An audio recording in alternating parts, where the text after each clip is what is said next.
Ngwatanĩro ya atongoria a ndini itiganĩte kaunti-inĩ ya Kwale nĩ mũrĩkĩte mamwe ma mathĩna marĩa magũmĩire kaunti ĩyo makĩria ũhagũku wa ũgitĩri ũrĩa ũthingithĩtie biacara. Atongoria aya maugĩte ikundi cia nyanake kinae nĩ ireyũmba na kwagagia ahũri biacara mataũni-inĩ.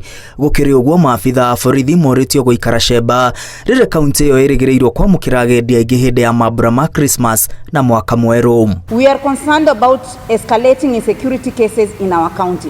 We have noted with concern attacks by juvenile gangs in various sub-counties.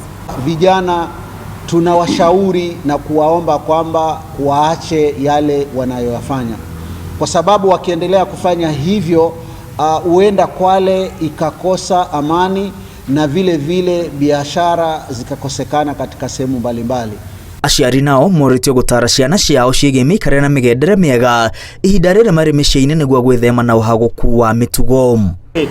Wakaweza kufikiwa na hii habari ya kwamba katika msimu huu ambao watoto wamefunga shule kwa muda mrefu, watoto wawe waangalifu sana, wazazi wawe waangalifu sana kuangalia watoto wasipotoke wala wasitoke kando na maadili ambayo yamewekwa. Dini ndio inasaidia mtoto kuwa mkamilifu katika maisha yake ya ujanani. Maana wale watoto ambaye hawafundishwi mambo ya dini hawana njia nzuri kwa sababu wamekuwa wapotovu. Na ndio maana tunaona juvenile gangs zimekuwa nyingi kabisa. Maafitha a borithi moritio kwambĩrĩria frigisheni ya kũhĩtana na imaramari iria iragithia mũingĩ thayũ. Handũ-inĩ ha Inooro TV, rĩtwa rĩakwa nĩ Mwangi wa Maina.